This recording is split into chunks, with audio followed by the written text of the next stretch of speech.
নমস্কার বন্ধুরা, সোমাস কিচেন ডায়েরিতে স্বাগত। আজকের রেসিপি হলো কাঠ মশালা কাতলা কারি। আজকের উপকরণে লাগছে আগে থেকে ধুয়ে নুন হলুদ দিয়ে ভেজে রেখেছি কাতলা মাছ, আর লাগছে একটা গোটা পেঁয়াজ টুকরো করে কাটা, লাগছে হাফ আদার কুচি, 4-5 কোয়া রসুন, 4টে কাঁচা লঙ্কা আর টক দই, আর লাগছে এখানে জিরের গুঁড়ো, কাশ্মীরি লঙ্কার গুঁড়ো, ধনের গুঁড়ো, গোটা গরম মশলা, এলাচ আর দারচিনি, আর একটা কুচানো পেঁয়াজ। মাছ ভাজার তেলটার মধ্যেই আমি গোটা গরম মশলা ফোড়নে দিয়ে দিলাম। তারপরে আমি কুচানো একটা পেঁয়াজ যেটা ছিল ওটাও দিয়ে দিচ্ছি। আমার পেঁয়াজটা আর গরম মশলাটা দেওয়া হয়ে গেছে, এটা একটু এবার ভাজা ভাজা করে নিই, তারপরে বাকি মশলাগুলো আমি দেব। আমি একটা কাঁচা লঙ্কা একটা ভেঙে মশলাটা দেওয়ার আগে একটা কাঁচা লঙ্কাও দিয়ে দিলাম, তাতে গন্ধটা সুন্দর হবে। আঁচটা জোরে করে দিয়ে আমি কাঁচা লঙ্কা, পেঁয়াজ, রসুন আর আদার পেস্টটা দিয়ে দিচ্ছি।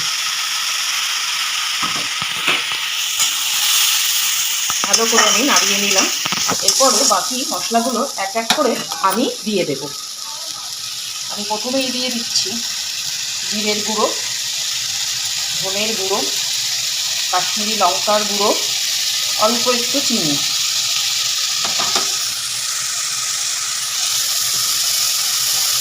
তারপরে দিচ্ছি হাফ চামচ হলুদ, খুব কম লাগবে, হাফ চামচ হলুদ, 1 চামচ নুন,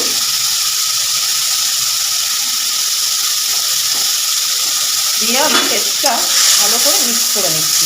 এখানে লঙ্কার গুঁড়ো আর হলুদের গুঁড়োটা খুবই কম দিতে হবে। আমার মশলাটা মোটামুটি কষে গেছে। এরপরে আমি টক দইটা ফেটিয়ে রেখেছিলাম সেটা আমি দিয়ে দেবো। একটু টক দইটা জল দিয়ে ধুয়ে বাটিটা একটু টক দই ধোয়া জল। আমার মশলাটা টক দই দেওয়া হয়ে গেছে মশলায়। এবার এটা 5 মিনিট একটু কষলেই আমার রান্নাটা প্রায় কমপ্লিট হয়ে যাবে। আমার মশলাটা কষে গেছে, এবার আমি আঁচটা জোরে করে দিয়ে একটু জল দিয়ে দেবো। খুব বেশি জল দেবো না, এটা খুব বেশি গ্রেভি হবে না। আমার গ্রেভিটা একটু ফুটে উঠলেই আমি কাতলা মাছগুলো দিয়ে দেবো। আমার গ্রেভিটা ফুটে গেছে, এবার আমি কাতলা মাছগুলো এক এক করে দিয়ে দিচ্ছি।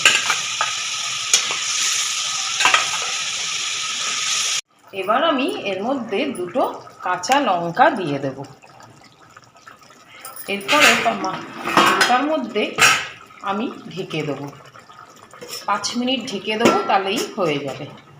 মিনিট হয়ে গেছে মাছটা, এবার আমি ঢাকাটা খুলে দেবো।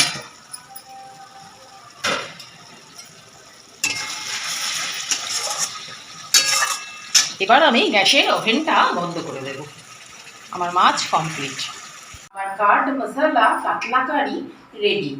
এই রেসিপিটা যদি ভালো লেগে থাকে তাহলে একটা লাইক, শেয়ার, সাবস্ক্রাইব করবেন, আর বেল আইকনটা প্রেস করতে ভুলবেন না।